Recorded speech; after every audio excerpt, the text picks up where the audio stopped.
This Battlefield report will cover the most recent events of the Second Intergalactic War. In the wake of last week's successful major order to convert 2 billion Terminids into Element 710, the Bugs rallied for their own cause, seeking vengeance for what they term the, quote, genocide of their sentient species. However, it is widely acknowledged that these primitive bugs lack the capacity for coherent thought or emotion, so their plight can be outright ignored. And in the West, the automatons had begun yet another massive offensive in an effort to exterminate our valued citizens and cripple Super-Earth's control over the Western Galactic Rim. In an effort to stem the enemy advances and bleed the bugs and bots dry, General Brash had issued a major order to successfully defend 10 planets over the coming week and make our foes pay dearly for each planet taken, thereby weakening them for a future counterattack. Projections by so-called experts were grim, and an epic battle was about to begin, one which would define the war, shake the foundation of the Helldiver Corps,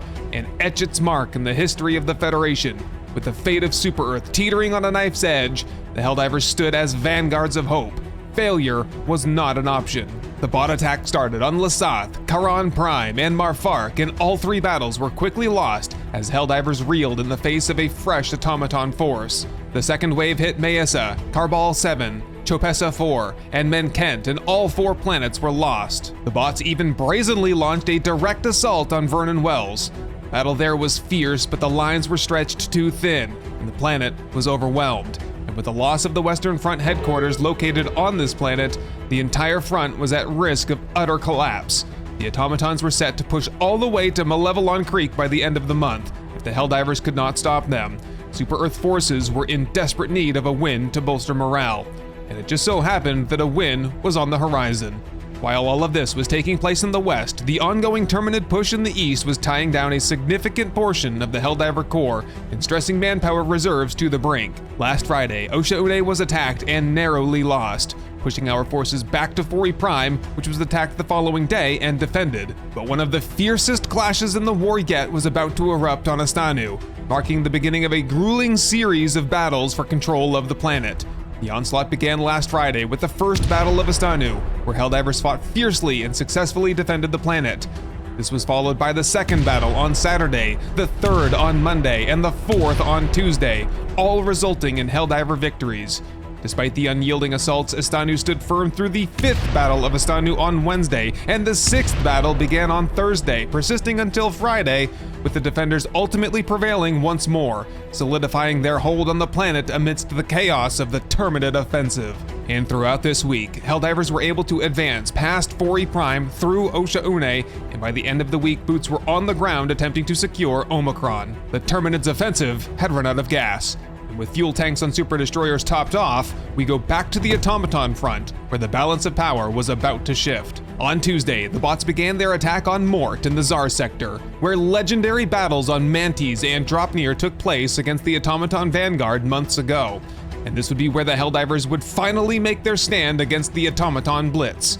Mort was successfully defended, and the march south was stalled in its tracks. A subsequent flanking maneuver through the Trigon sector was also crushed, with successful defenses on both Virelia 5 and Usto 2, and Helldivers fully liberated Vernon Wells the following day. The major automaton offensive in the West was over, but it was a Pyrrhic victory. 21 planets saw ferocious combat this past week, with billions of civilians caught in the crossfire.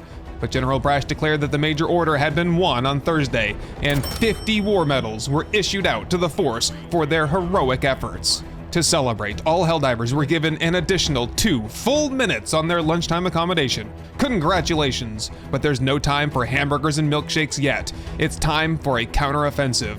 On Friday, General Brash issued his next order out to the Corps, Operation Legitimate Undertaking, an effort to strike back at the automatons and reclaim experimental weapon technology left behind on Chuha and Penta. Intel suggests that the automatons are searching for the hidden facilities that house this tech, so time is of the essence. On Penta, Helldivers can recover the airburst rocket launcher that was produced beginning when the plans for the aerial gunship were uncovered on Troost last month. And on Chuha, a new anti-tank mine emplacement was being developed to counter the factory Striders. It's likely that by the time one is found, the other will be lost, so Helldivers must democratically prioritize which one they want to save first. Oh, and of course the civilians, save the civilians too. And by Saturday morning, Helldivers had made their decision by retaking Lasath and making planetfall on Penta. Airburst rocket launcher caches were discovered, and battlefield stress testing is ongoing. Soon, the Lakal sector will once again be under Super Earth control. In other news this week, it was reported on Monday that Helldivers wearing this blue and white armor were being deliberately targeted by other Helldivers on the battlefield. Super Earth High Command has officially condemned such actions, reminding Helldivers that this is a promotional set of armor for the Sumi Corporation frozen yogurt. On Tuesday, the research and development intern responsible for suggesting the creation of the GP31 grenade pistol was posthumously promoted to sergeant for their ingenuity. Of course, this individual had been lawfully executed for making an unauthorized suggestion to a superior, but the Helldiver Corps thanks him for his bravery. And on Thursday, Super Earth High Command issued a statement to dispel any rumors that Eagle pilots have been physically augmented to better perform their duty, of which photographic evidence had surfaced. This image here has clearly been doctored, but if you see any personnel with unauthorized body modifications, they may be an automaton dissident. And to close things out this week, High Command would like to reassure Helldivers that some quality of life changes are in the pipeline, most notably augmentations to the war table to show planet decay rates, supply lines, and liberation progress, as well as a means for better communication amongst Helldivers through the Super Destroyer without the need for third-party applications.